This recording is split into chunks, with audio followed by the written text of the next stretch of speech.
Currently, I'm not on the Parliamentary Medical Board bill, so what I do is that I pay almost half of my medical expenses.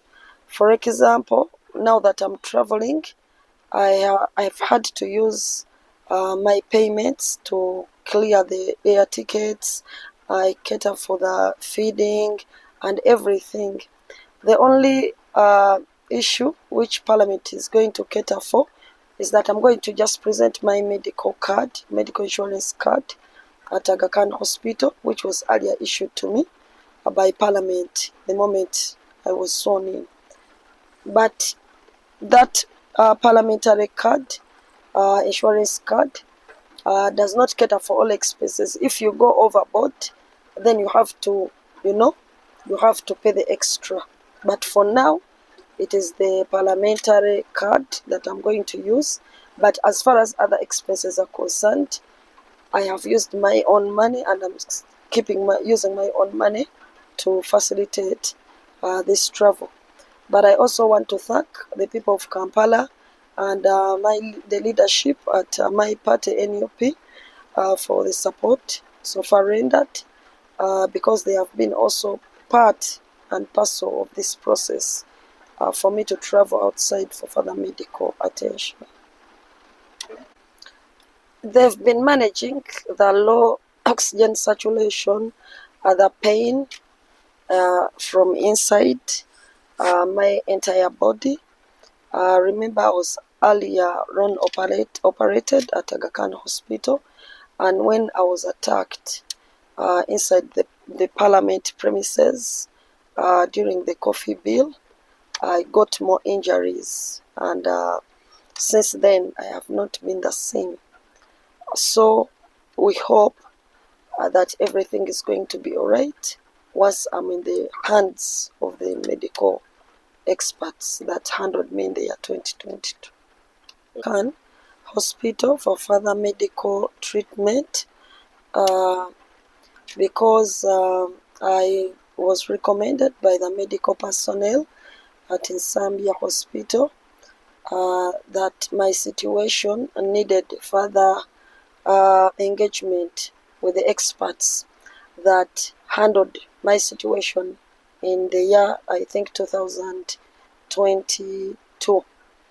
And we decided that I should go to Aga Khan Hospital so that I can seek better medical attention. And that's why we are going to. Obubaka bwe nnina obusinga obukulu bwa kwebaza bannakampala kuba mu kiseera kino ekyobunafu bannambudde nnyo, bansabidde ate nga n'abatasobodde kujja era olabanga gye bali bakusabira era baweereza obubaka. Obubaka obwokubiri bwa kubagumya. Tinganze omukulembeze waabwe, omubaka waabwe, nkyali mugumu nnyo, nkimanyi nti ku lw'essaala zaabwe ze bampadde ngenda kutereera ate nkomewo mbaweereze bulungi nnyo n'okusinga ogwasooka. Baagezaako kubanga nga omanyi nafuna complications, obuzibu mu kussa, low oxygen saturation, so babadde bagezaako okumpa oba tuziyite pain killers okusobola okulaba oba bisobola okunnyambako, naye nsigadde ng'era nkyali munafu nnyo nti obanga atereeramuko naye n'osigala ng'ate obulumi bukyaliwo. So n'olwekyo kyenava ŋŋamba wamu n'abasawo ne baŋŋamba nti oba olina ttiimu yo ey'aba experts abaali bakukozeeko mu Aga Khan omulundi guli, then tusobola okurekomendinga n'obeera ng'era eddwaliro eryo libeera nga likujjanjaba nga embeera ebasusseeko nabo. Kyekyo lwaki tugendagenda mu Aga Khan Hospital olunaku olwaleero. Costs ezisinga obungi naddala wembadde Nsambya Hospital ng'ovudde ku insurance card ya Parliament, mbadde ate nange era nensasulira kubanga sijjanjabirwa Parliamentary Board eya Parliament. So olw'okuba nti sirina privilege eyo, ssente nzeeteekamu era ne zino ze tugenza okutambuza za tickets ez'okugenda okulaba nga nkolebwako n'ebya feeding byonna ebigenda okubeerawo mu Aga Khan byonna biba binkakatako kubanga si boodi ya paalamenti yensasulira. Obuvunaanyizibwa bwa paalamenti yo bwokka bwe yakola kaadi gye yampa nga nnyingira ng'omubaka, eyo yokka eya inshuwarensi yokka yesobola okunnyambako okusasulako bills ezimu eziba ez'omu ddwaliro, naye bwe zisukkuluma ku ezo eziri ku kaadi oba ze yateesa, era mba nnina okwesasulira, era kyembadde nkola ensambiya. Nsazeewo okubeera nga nyongerwayo mu Aga Khan Hospital e Nairobi oluvannyuma lw'okukeberebwa kw'abasawo era ne bakakasa nti neetaaga okweyongerayo kubanga obulumi busigadde bukyagendera ddala mu maaso, weewaawo nga mbadde nfuna obujjanjabi obw'enjawulo okuviira ddala mu ddwaliro lya Nsambya.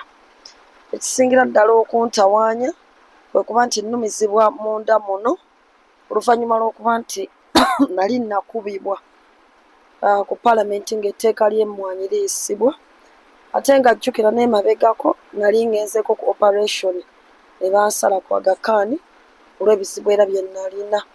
So n'olwekyo obuzibu obwo, okulumizibwa okutuuka n'okunnemesa okutambula obulungi oba eddoboozi lyange okuvaayo obulungi, kireese obuzibu bw'amaanyi. Abasawo bakebera, kino nakiri, naye era bakakasizza nabo kyetaaga okweyongerayo kwabo abansala luli abanoperatinga luli balawo batusobola okufuna ku kisingako okuva gye bali. Embago ly'emmwanyi mu kiseera ekyo nange bantumira mangu mangu nti omwana wuuno ate bamututte mu ddwaliro, obulamu bwe tebwaddamu kutereera. Yakosebwa kubanga yali afunye operation, kakati bwe yakosebwa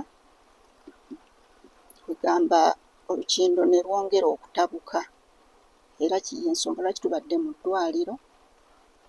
Okuva olwo teyaddamu kutereera bulungi okuva lwe yafuna obuvune mu kiseera ky'ebbago ly'emmwanyi eyo.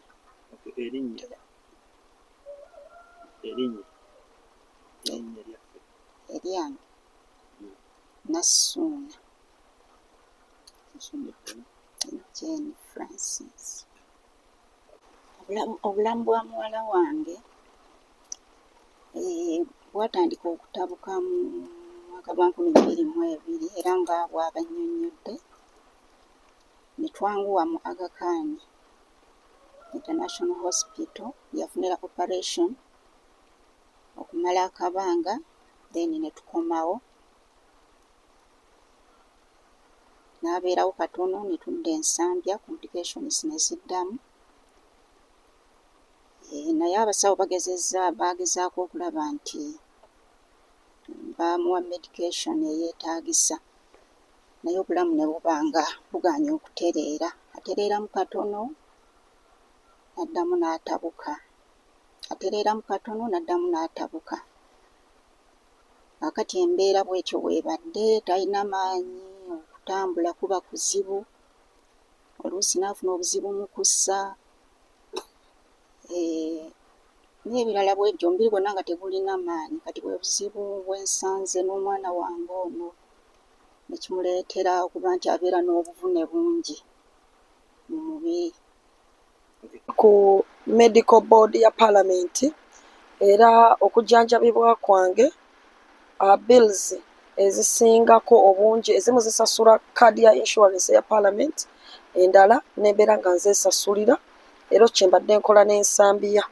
Naye njagala okutwala omukisa guno okwebaza bannakampala ab'enjawulo abannyambyeko, ate n'okusingira ddala obukulembeze bw'ekibiina kyange ekya National Unity Platform, kuba babadde basaale nnyo mu kulaba nga bannyambako mu kuteekateeka olugendo luno n'okulaba nga nsituka okubeera nga ntwalibwa mu Aga Khan Hospital okujjanjabibwa.